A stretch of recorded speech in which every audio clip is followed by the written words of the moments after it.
Hello students, my name is Rahul Yadav and this is sir tutorials. तो जैसा कि हम लोग फुटप्रिंट्स के चैप्टर्स ख़त्म कर रहे हैं, आज जो हमारा चैप्टर है उसका नाम है फुटप्रिंट्स विदाउट फीट। अब इस चैप्टर के नाम से या टाइटल से ही आपको समझ में आ रहा होगा कि कुछ ऐसा है स्टोरी में जो शायद इनविजिबल है या जो दिख नहीं रहा होगा। तो इस स्टोरी में क्या होता है कि एक साइंटिस्ट होते हैं जो एक ऐसा इन्वेंशन करते हैं कि वो गायब हो जाते हैं। गायब होने के बाद वो उस इन्वेंशन का किस तरह यूज़ करते हैं या इस्तेमाल करते हैं अपने फ़ायदे के लिए और किन परेशानियों में पड़ जाते हैं, वही इस चैप्टर में हम देखेंगे। तो चलिए शुरू करते हैं। The two boys started in surprise at the fresh muddy imprints of a pair of a barefoot। दोनों लड़के नंगे पैरों के ताज़ा कीचड़ भरे निशान देखकर आश्चर्यचकित हो गए। ये जो वर्ड है आपका सरप्राइज, इसका जो अर्थ है आश्चर्यचकित। इम्प्रिंट्स निशान, बेयर फीट नंगे पैरों।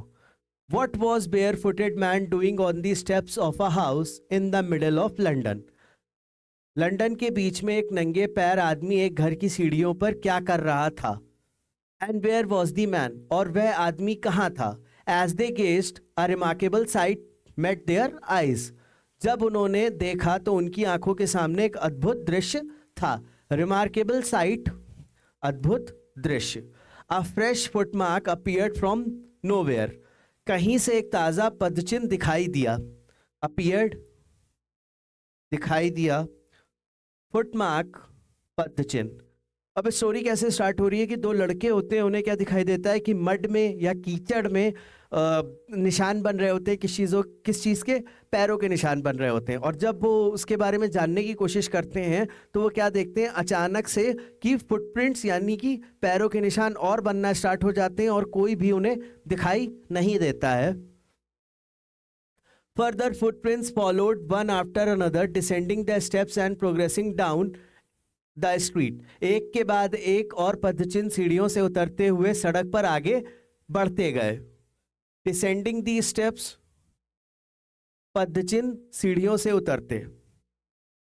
The boys followed fascinated। लड़के मोहित होकर उनका पीछा करते रहे। Fascinated, मोहित होना। अब बहुत ही कह सकते हैं सरप्राइज वाली सिचुएशन है या बहुत आश्चर्यचकित करने वाली सिचुएशन है कि पैरों के निशान बन रहे हैं लेकिन कोई दिखाई नहीं दे रहा है। तो लड़के क्या होते हैं, बहुत एक्साइटेड हो जाते हैं, फैसिनेट हो जाते हैं और पीछा करना शुरू करते हैं कि ऐसा कैसे हो रहा है। Until the muddy impressions became fainter and at last disappeared altogether। जब तक कि कीचड़ भरे निशान धुंधले होते गए और अंत में पूरी तरह से गायब हो गए। पेंटर वर्ड, धुंधला होना मतलब धीरे धीरे खत्म होना। The explanation of the mystery was really simple enough. रहस्य की व्याख्या वास्तव में काफी सरल थी। एक्सप्लेनेशन, व्याख्या, मिस्ट्री, रहस्य।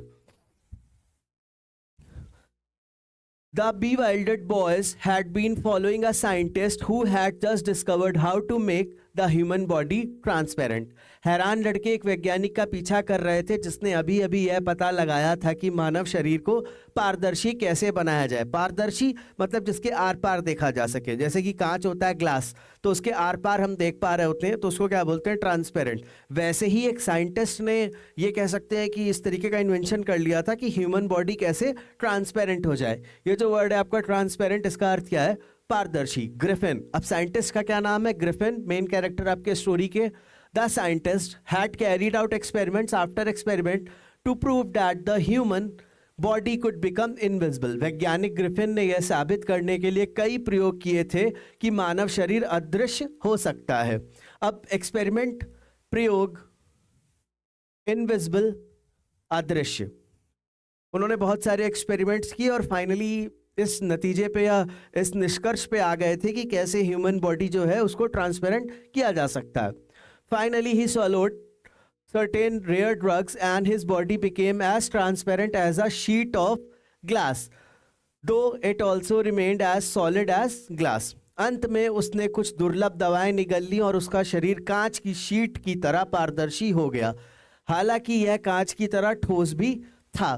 swallowed, निगलना, ट्रांसपेरेंट, पारदर्शी। अब क्या था, उन्होंने कुछ मेडिसिन खाई, निगली गले से, और उसके बाद क्या हुआ, उनकी बॉडी कैसी हो गई, एकदम ट्रांसपेरेंट, जैसे ग्लास होता है वैसे। और बाकी जैसे ग्लास आपका हार्ड होता है वैसे ही बॉडी क्या थी, हार्ड थी। यानी कि सारे फीचर्स बॉडी के सेम थे, बस एक फीचर था कि बॉडी के आर पार देखा जा सकता था या ट्रांसपेरेंट हो गया था। ब्रिलियंट साइंटिस्ट दो he was, Griffin was rather a lawless person. हालांकि वह एक प्रतिभाशाली वैज्ञानिक था, लेकिन ग्रिफिन एक अराजक व्यक्ति था। ब्रिलियंट प्रतिभाशाली, लॉलेस अराजक। लॉलेस का मतलब क्या होता है, जो कानून को ना मानने वाला या जो आपराधिक प्रवृत्ति का व्यक्ति होता है, उसके लिए हम क्या यूज करते हैं, लॉलेस वर्ड यूज करते हैं। His landlord disliked him and tried to eject him. उसके मकान मालिक ने उसे नापसंद किया और उसे घर से निकालने की कोशिश की। इजेक्ट, निकालना, इजेक्ट करने का मतलब निकाल देना। In revenge Griffin set fire to the house. बदला लेने के लिए ग्रिफिन ने घर में आग लगा दी। रिवेंज, बदला लेना। अब देखिए कितना ज़्यादा लॉलेस कह सकते हैं, कितना ज़्यादा आपराधिक प्रवृत्ति का व्यक्ति है कि मकान मालिक जो जिसके पैसे नहीं दे रहा था, उसने इसको घर से निकालने की कोशिश की, तो इसने क्या किया, उसके घर में आग लगा दी। To get away without being seen he had to remove his clothes. बिना देखे भागने के लिए उसे अपने कपड़े उतारने पड़े। अब क्या होता है कि ह्यूमन बॉडी ट्रांसपेरेंट थी, अगर वो कपड़े पहन करके रहता तो कपड़े दिखाई देते और लोगों के लिए शायद वो थोड़ा हॉरिफाइड होता, लेकिन शायद बाद में वो लोग इस चीज़ को पता लगा लेते। तो ह्यूमन बॉडी ट्रांसपेरेंट थी, तो क्या करना था, उसे कपड़े रिमूव करने थे। अपने कपड़े रिमूव किए और भाग गया। Thus it was that he became a homeless wanderer without clothes, without money, and quite invisible until he happened to step in some mud and left footprints as he walked. इस तरह वह बेघर घुमक्कड़ बन गया, बिना कपड़ों के, बिना पैसों के और बिल्कुल अदृश्य, जब तक कि वह कीचड़ में पैर नहीं रखता और चलते समय पैरों के निशान नहीं छोड़ता। अब उसकी कंडीशन क्या थी, घर से निकल जाने के बाद ना ही उसके पास क्या था, पहली चीज क्या था, घर नहीं था, तो होमलेस वेंडरर। दूसरी चीज कपड़े नहीं थे। तीसरी चीज उसके पास मनी भी नहीं था। बस एक पॉजिटिव चीज थी, क्या था, इनविजिबल, यानी कि वो दिखाई नहीं देता था। He escaped easily enough from the boys who followed his footprints in London. वह लंदन में अपने पद चिन्हों पर चलने वाले लड़कों से आसानी से बच निकला था। But his adventures were by no means over. लेकिन उसका रोमांच अभी खत्म नहीं हुआ था। Adventures, रोमांच। He had chosen a bad time of the year to wander about London without clothes. उसने लंदन में बिना कपड़ों के घूमने के लिए साल का एक बुरा समय चुना था। It was midwinter. यह सर्दियों का मध्य था। अब ये जो लाइन लिखी है कि उसने बुरा समय चुना था, उसने बुरा समय क्यों चुना था, कि बिना कपड़े के ह्यूमन बॉडी ट्रांसपेरेंट हो रही है, लेकिन सारे फीचर्स वैसे ही हैं, तो क्या उसे ठंड नहीं लगेगी? बिल्कुल उसको ठंड लगने वाली थी। और कौन सा समय था, मिड विंटर, यानी कि सर्दियों के बीच का समय। बिना कपड़ों के कितनी ज़्यादा उसे ठंड लगेगी, इसका अंदाज़ा आप बहुत अच्छे से लगा सकते हो। The air was bitterly cold and he could not do without clothes. हवा बहुत ठंडी थी और वह बिना कपड़ों के नहीं रह सकता था। बिटरली, बहुत ज्यादा ठंडी होना, या एक तरीके से कह सकते हैं चुभने वाली ठंड होना। Instead of walking about the streets he decided to slip into a big London store for warmth. सड़कों पर घूमने के बजाय उसने गर्मी के लिए लंदन के एक बड़े स्टोर में जाने का फैसला किया। वार्मथ, गर्मी। Closing time arrived, and as soon as the doors were shut, Griffin was able to give himself the pleasure of clothing and feeding himself without regard to expense. बंद होने का समय आ गया। ग्रिफिन उस स्टोर पे कब पहुंचा, जब स्टोर क्या था, बंद हो रहा था। और जैसे ही दरवाजे बंद हुए, ग्रिफिन ने खुद को कपड़े पहनने और खाने का आनंद लेने में सक्षम बनाया, बिना खर्च की परवाह किए। एक्सपेंस, खर्च। He broke open boxes and wrappers and fitted himself out with warm clothes. उसने बक्से और रैपर खोले और खुद को गर्म कपड़ों से भर लिया। Soon, with shoes, an overcoat and a wide-brimmed hat, he became a fully dressed, visible person. अब ये इंपॉर्टेंट लाइन है आपके लिए कि किस तरीके से उसने अपने आप को ड्रेसअप किया था उस स्टोर के अंदर। जल्द ही उसने क्या किया, जूते पहने, एक ओवरकोट, एक चौड़ी टोपी के साथ वह पूरी तरह से कपड़े पहने और दिखने वाला व्यक्ति बन गया। In the kitchen of the restaurant, he found cold meat and coffee, and he followed up the meal with sweets and wine taken from the grocery store. Restaurant की रसोई में उसने ठंडा मांस और कॉफ़ी मिली और उसने किराने की दुकान से मिठाई और शराब ली। तो ये लाइन फिर इंपॉर्टेंट हो जाती है कि उसने खाने के लिए कौन कौन सी चीज़ें ली। पहला क्या था, ठंडा मांस, फिर कॉफ़ी ली उसने, और दुकान से क्या लिया था, मिठाई और शराब। Finally he settle down to sleep on a pile of quilts. अंत में वह रजाई के ढेर पर सोने के लिए लेट गया। पाइल ऑफ क्विल्ट्स, रजाई के ढेर, मतलब बहुत सारी रजाई एक के ऊपर एक करके रखी थी, उसी के ऊपर वो लेट गया। If only Griffin had managed to wake up in good time, all might have been well. काश ग्रिफिन सही समय पर जाग जाता तो शायद सब ठीक हो जाता। As it was, he did not wake up until the assistants were already arriving next morning. लेकिन अगली सुबह जब तक सहायक नहीं आ गए तब तक वह नहीं उठा। असिस्टेंट्स, सहायक। अब बेसिकली क्या है कि अभी तक वो क्या था, ठंड में बाहर परेशान हो रहा था। जैसे ही स्टोर बंद होने की नौबत आई वो अंदर आया और उसने खाना खाया, कपड़े पहने। अब खाना खाने के बाद, कपड़े पहनने के बाद जब वो सोया तो वो इतना ज़्यादा सो गया या इतनी देर तक सोता रह गया कि स्टोर खुल गया, फिर वो पकड़ा गया। When he saw a couple of them approaching, he panicked and began to run. जब उसने देखा कि उनमें से कुछ आ रहे हैं तो वह घबरा गया और भागने लगा। They naturally gave chase. स्वाभाविक रूप से उन्होंने उसका पीछा किया। Naturally, स्वाभाविक। Chase, पीछा करना।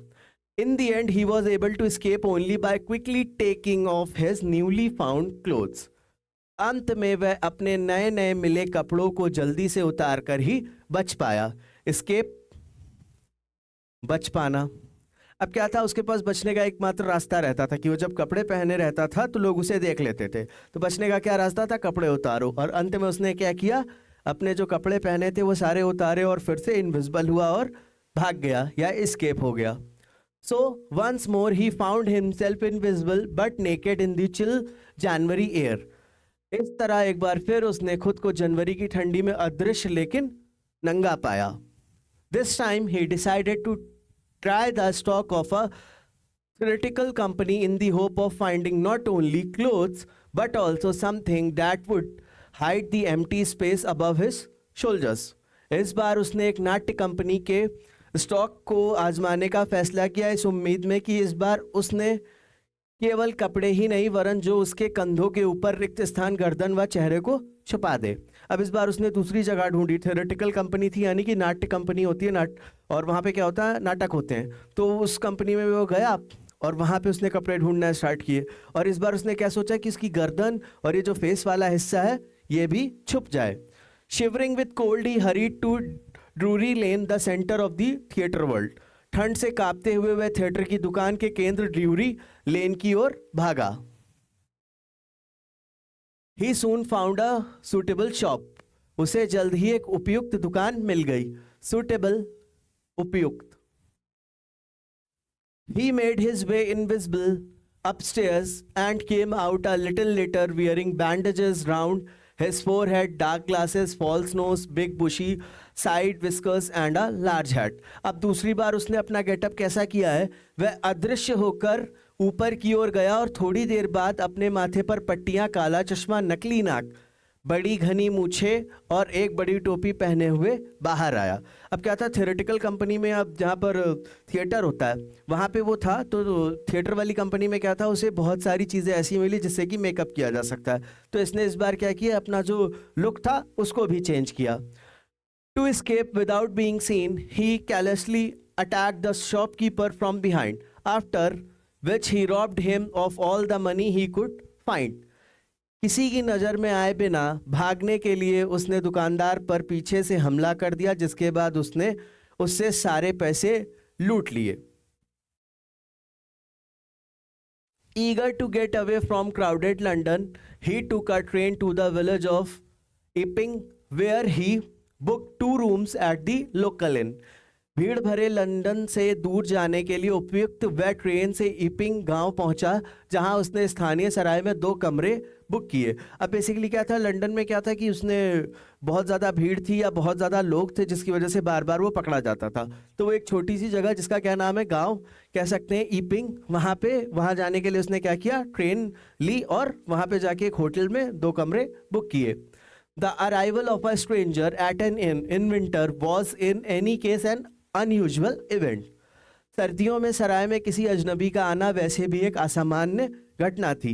इन जो वर्ड है आपका, सराय, बेसिकली होटल की बात हो रही है। अनयूजुअल इवेंट, असामान्य घटना। A stranger of such uncommon appearance set all tongues wagging. ऐसे असामान्य रूप रंग वाले अजनबी ने सभी की जुबान पर कब्जा कर लिया। टंग्स वेगिंग, जुबान पर कब्जा करना, यानी कि सब लोग डिस्कस करने लगे या बात करने लगे कि अचानक से जो मिड विंटर्स है या सर्दियों के बीच में एक स्ट्रेंजर यहाँ किस लिए आया है। Mrs Hall, the landlord's wife, made every effort to be friendly. मकान मालिक की पत्नी श्रीमती हॉल ने दोस्ताना व्यवहार करने की पूरी कोशिश की। But Griffin had no desire to talk and told her, "My reason for coming to Epping is a desire for solitude." लेकिन ग्रिफिन को बात करने की कोई इच्छा नहीं थी और उसने उससे कहा, मैं इपिंग आने का कारण एकांत की इच्छा है। सॉलिट्यूड, एकांत। अब क्या था कि जहाँ पर जाके उसने होटल लिया था, रूम लिए थे, तो वहाँ जो थी मिसेस हॉल, जो आपकी स्टोरी की सेकंड मेन कैरेक्टर है, उन्होंने क्या किया, फ्रेंडली होकर के कि क्यों आया है या कौन है जानने की कोशिश करी। लेकिन उसने क्या किया, उसने सिर्फ अपना एक रीज़न बताया कि एकांत के लिए और शांति के लिए मैं यहाँ पे आया हूँ। I do not wish to be disturbed in my work. मैं अपने काम में बाधा नहीं डालना चाहता। डिस्टर्ब्ड, बाधा। Besides, an accident has affected my face. इसके अलावा एक दुर्घटना ने मेरे चेहरे को प्रभावित किया है। अब आपको याद होगा, अभी थोड़ी देर पहले क्या था, नाट्य कंपनी से वो जब निकला था तो क्या था कि उसने अपने फेस पे क्या किए थे, बैंडेजेस लगा लिए थे। तो उसका उसने डिस्क्रिप्शन क्या दिया कि एक एक्सीडेंट हुआ था, उसमें फेस पे चोट लग गई थी, इस वजह से उसका फेस अफेक्टेड है।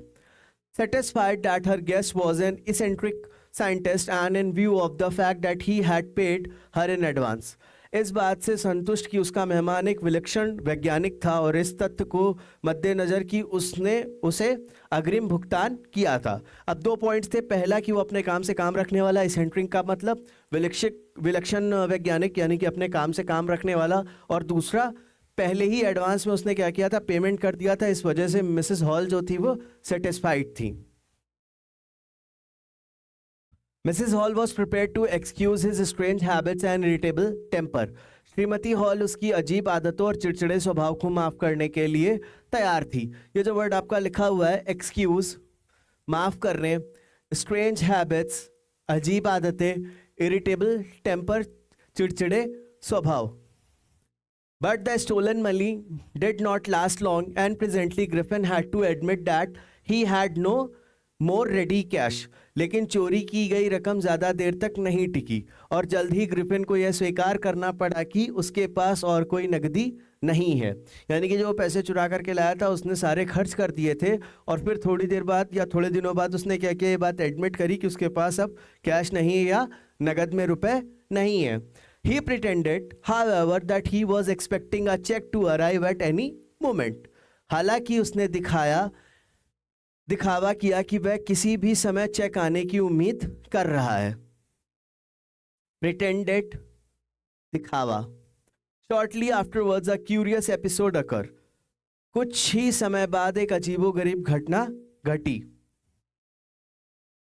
Very early in the morning, a clergyman and his wife were awakened by noises in the study. सुबह सुबह एक पादरी और उसकी पत्नी को अध्ययन कक्ष में शोर सुनकर नींद से जगाया गया या जागना पड़ा। Creeping downstairs, they heard the chink of money being taken from the clergyman's desk. नीचे की ओर रेंगते हुए उन्होंने पादरी की मेज से पैसे निकाले जाने की आवाज़ सुनी। Without making any noise and with a poker grasped firmly in his hand, the clergyman flung open the door. बिना कोई आवाज़ किए और पोकर को अपने हाथ में मजबूती से पकड़े हुए पादरी ने दरवाज़ा खोला। ये जो वर्ड लिखा आपका पोकर, पोकर क्या होता है? पोकर खेलने के लिए स्टिक होती है, बॉल्स होती हैं जो टेबल पे, टेबल एक होता है उसमें बॉल्स होती हैं, उसके पोकर खेला जाता है। तो उस स्टिक को लेकर के पादरी ने क्या किया? धीरे से दरवाज़ा खोला। सरेंडर, आत्मसमर्पण करो, आत्मसमर्पण करो। Then to his amazement, he realized that the room appeared to be empty. फिर उसे आश्चर्य हुआ कि कमरा खाली लग रहा था। अगेन क्या था कि धीरे से वो गए, क्रीप किया बिना आवाज़ किए और देखने के लिए कि क्या हो रहा है। और एक स्टिक भी उन्होंने अपने हाथ में ली, कौन सी? पोकर स्टिक हाथ में ली। जब उन्होंने दरवाज़ा खोला तो फिर वो हैरान थे, आश्चर्यचकित थे कि कमरा क्या था? पूरी तरीके से खाली था। He and his wife looked under the desk and behind the curtains and even up the chimney. उसने और उसकी पत्नी ने डेस्क के नीचे, पर्दे के पीछे और यहाँ तक कि चिमनी तक भी देखा। तो जहाँ देखा जा सकता था वहाँ उन्होंने देखा और उन्हें कोई दिखाई नहीं दिया। There wasn't a sign of anybody. वहाँ किसी का कोई निशान नहीं था। Yet the desk had been opened and the housekeeping money was missing. फिर भी डेस्क खुली हुई थी और हाउसकीपिंग के पैसे गायब थे। Extra ordinary affair, the clergyman kept saying for the rest of the day. पादरी दिन भर यही कहता रहा, असाधारण मामला। एक्स्ट्रा ऑर्डिनरी अफेयर, असाधारण मामला। But it was not as extraordinary as the behavior of Mrs. Hall's furniture a little later that morning. अब क्लर्जीमैन या पादरी के घर में जो चोरी हुई थी वो उसको क्या बोल रहा था कि असाधारण मामला है, लेकिन मिसेस हॉल के यहाँ जो हुआ वो उससे भी ज़्यादा असाधारण था। The landlord and his wife were up very early and were surprise to see the scientist door wide open. मकान मालिक और उसकी पत्नी बहुत जल्द ही उठ गए थे और वैज्ञानिक का दरवाज़ा खुला देखकर हैरान हो गए। Usually it was shut and locked and he was furious if any one entered his room. सामान्यतः यह बंद रहता था और इस पर ताला लगा हुआ रहता था, और अगर कोई उसके कमरे में घुसता तो वह क्रोधित हो जाता। फ्यूरियस, क्रोधित। The opportunity seem too good to be missed. यह अवसर इतना अच्छा लग रहा था कि इसे छोड़ा नहीं जा सकता था। क्या अवसर था? कि उसके रूम में जाकर के देख सकती थे कि क्या उसने रूम की हालत कर रखी है और क्या क्या क्या चीज़ें हैं उसके पास। They peeped round the door, saw nobody and decided to investigate. उन्होंने दरवाजे के पीछे झांका। Peeped, झांकना, कोई नहीं दिखा और जांच करने का फैसला किया। Investigate, जांच करना। The bedclothes were cold, showing that the scientists must have been up for some time. बिस्तर में कपड़े ठंडे थे, जिससे पता चलता था कि वैज्ञानिक कुछ समय से जागे हुए थे। And stranger still, the clothes and bandages that he always wore were lying about the room. और अजीब बात यह थी कि वह कपड़े और पट्टियां जो हमेशा पहनते थे कमरे में बिखरी हुई थी। All of a sudden, Mrs. Hall heard a sniff close to her ear. अचानक श्रीमती हॉल ने अपने कान के पास एक सूंघने की आवाज सुनी। Sniff, सूंघने की आवाज। A moment later, the hat on the bedpost leapt up and dashed itself into her face. एक क्षण बाद बिस्तर के खंबे पर रखी टोपी उछली और उसके चेहरे पर जा गिरी। क्या था कि जो सारी चीज़ें उसने पहन रखी थी अभी तक मिसेस हॉल के यहाँ आने के बाद, वो क्या हुआ था कि उसे सारी चीज़ें हटानी पड़ी। क्यों? क्योंकि वो क्लर्जीमैन के यहाँ क्या करने गया था? चोरी करने गया था। तो जैसे ही उन्होंने क्या देखा मिसेस हॉल ने कि उसका दरवाज़ा खुला हुआ है, तो वो एंटर कर गए और उन्होंने अंदर जा कर के देखा कि बैंडेजेस हैं और सारी चीज़ें निकली हुई हैं। तो उनके लिए भी हैरानी वाली बात थी। लेकिन अचानक से क्या हुआ, जो कैप थी उसकी या जो हैट थी वो अचानक से उनके ऊपर आकर के गिरी। Then the bedroom chair became alive. फिर बेडरूम की कुर्सी में जान आ गई। Alive, जाना जाना। Springing into the air, it charged straight at her legs foremost. हवा में उछलते हुए वह सीधे उसके पैरों पर हमला कर दिया। Springing into the air, हवा में उछलते हुए। और फिर क्या था, जो चेयर थी वो क्या हुआ, अचानक से उछली और उछल करके उनके पैरों पर जाकर के लगी। As she and her husband turned away in terror, the extraordinary chair pushed them both out of the room. जैसे ही वह और उसका पति डर कर मुड़े, असाधारण कुर्सी ने उन दोनों को कमरे से बाहर ढकेल दिया। And then appeared to slam and lock the door after them. उसके बाद दरवाजे को ऊंची आवाज के साथ जोर से बंद करने के लिए, उस पर ताला लगाने के लिए प्रकट हुई। Mrs hall almost fell down the stairs in hysterics. Shrimati hall लगभग उन्मत्त में सीढ़ियों से नीचे गिर गईं, क्योंकि उन्होंने जो चीज़ें देखी एकदम, अब नॉर्मल मैन देखेगा तो उसे ये फील होगा कि किसी तरीके की पैरानॉर्मल एक्टिविटीज़ या हॉरर साइट है। तो उन्होंने ये सारी चीज़ें देखी तो वो एकदम से अपना आपा खो करके क्या हुआ, गिर गईं। She was convinced that the room was haunted by spirits and that the stranger had somehow caused these to enter into her furniture. उन्हें यकीन हो गया कि कमरे में आत्माओं का वास है और अजनबी ने किसी तरह उन्हें उनके फर्नीचर में घुसने के लिए मजबूर कर दिया है। Haunted by spirits, आत्माओं का वास। My poor mother used to sit in that chair. She moaned. मेरी बेचारी माँ उस कुर्सी पर बैठती थी, उसने विलाप किया। moaned, विलाप करना। To think it should rise up against me now. सोचना है कि यह अब मेरे खिलाफ उठ खड़ी होगी। The feeling among the neighbors was that the trouble was caused by witchcraft. पड़ोसियों में यह भावना थी कि यह परेशानी जादू टोने की वजह से हुई है। ये जो वर्ड है आपका विचक्राफ्ट, जादू टोना करना।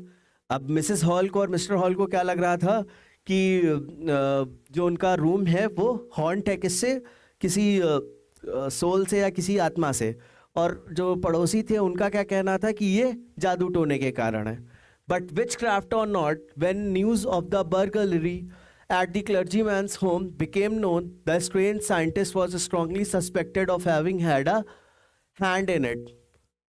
लेकिन जादू टोना हो या ना हो, जब पादरी के घर में चोरी की खबर फैली तो अजीब वैज्ञानिक पर इसमें हाथ होने का पक्का संदेह था।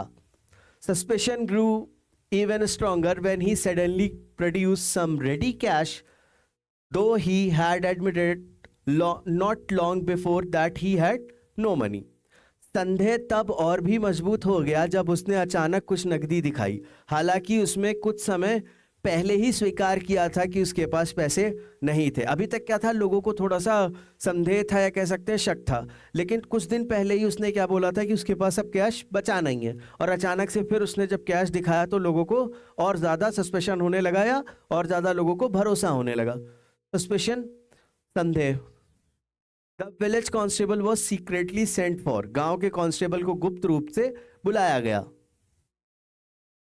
Instead of waiting for the constable, Mrs. Hall went to the scientist who had somehow mysteriously appeared from his empty bedroom. Constable का इंतजार करने के बजाय श्रीमती हॉल वैज्ञानिक के पास गई, जो किसी तरह रहस्यमय तरीके से अपने खाली बेडरूम में प्रकट हो गए थे। मिस्टीरियसली, रहस्यमय। I want to know what you have been doing to my chair upstairs, she demanded. मैं जानना चाहती हूँ कि तुम ऊपर मेरी कुर्सी के साथ क्या कर रहे थे, उसने मांग की। And I want to know how it is you came out of an empty room and how you entered a locked room. और मैं जानना चाहती हूँ कि तुम खाली कमरे में कैसे बाहर आए और कैसे बंद कमरे में घुसे। अब क्या था कि थोड़ी देर पहले साइंटिस्ट था नहीं और थोड़ी देर बाद क्या हुआ, अचानक से वो प्रकट हो गए। तो वही सारे क्वेश्चंस उन्होंने क्या किया, मिसेस हॉल ने उन पे पुट किए। The scientist was always quick-tempered, now he became furious. वैज्ञानिक हमेशा से ही बहुत जल्दी गुस्सा हो जाता था, अब वह उग्र हो गया। quick-tempered या short-tempered मतलब होता है जिसको बहुत जल्दी गुस्सा आता है। तो बहुत जल्दी गुस्सा आना, furious अभी हमने पहले भी देखा था, उग्र होना या गुस्सा जाना। You don't understand who or what I am, he shouted. तुम नहीं समझते कि मैं कौन हूँ या क्या हूँ, वह चिल्लाया। Very well, I'll show you. बहुत बढ़िया, मैं तुम्हें दिखाता हूँ। Suddenly he threw off bandages, whiskers, spectacles and even nose. अचानक उसने पट्टियाँ, मूछे, चश्मा और यहाँ तक कि नाक भी उतार फेंकी। तो जो सारी चीज़ें उसने कहाँ से थिएटर से चुराई थी, वो सारी चीज़ें उसने क्या किया, निकाल करके फेंक दिया। ऐसा करने में उसे बस 1 मिनट लगा। The horrified people in the bar found themselves staring at a headless man. बार में मौजूद डरे हुए लोगों ने खुद को एक सिरहीन आदमी को घूरते हुए पाया। मतलब जो सारी चीज़ें उसने लगा रखी थी उसकी वजह से वो विजिबल था। जब उसने वो सारी चीज़ें हटा दी तो एक इंसान ऐसा दिखा जिसका सिर ही नहीं है। Mrs. Jeffers, the constable, now arrived and was quite surprised to find that he had to arrest a man without a head. अब कांस्टेबल मिस्टर जाफर्स आ गए और यह देखकर बहुत ही हैरान हुए कि उन्हें बिना सिर वाले आदमी को गिरफ्तार करना था। ये जो वर्ड है आपका सरप्राइज्ड, हैरान होना। But Jeffers was not easily prevented from doing his duty, लेकिन जेफर्स को अपनी ड्यूटी करने से रोका नहीं जा सकता था। प्रिवेंटेड, रोकना। If a magistrate warrant ordered a person's arrest, then that person had to be arrested with or without his head. अब जो जेफर्स यहाँ पे कांस्टेबल है, उनका क्या है कि कुछ भी हो उनको अपनी ड्यूटी करनी है। अगर मजिस्ट्रेट ने क्या किया कि ऑर्डर कर दिया वारंट, तो फिर वो पकड़ करके लाएंगे। सिर है तो ठीक है, नहीं है तब भी ठीक है। अगर मजिस्ट्रेट को के वारंट में किसी व्यक्ति की गिरफ्तारी का आदेश होता तो उस व्यक्ति को गिरफ्तार करना ही पड़ता, चाहे उसका सिर हो या ना हो, मतलब उन्हें अपनी ड्यूटी करनी ही है।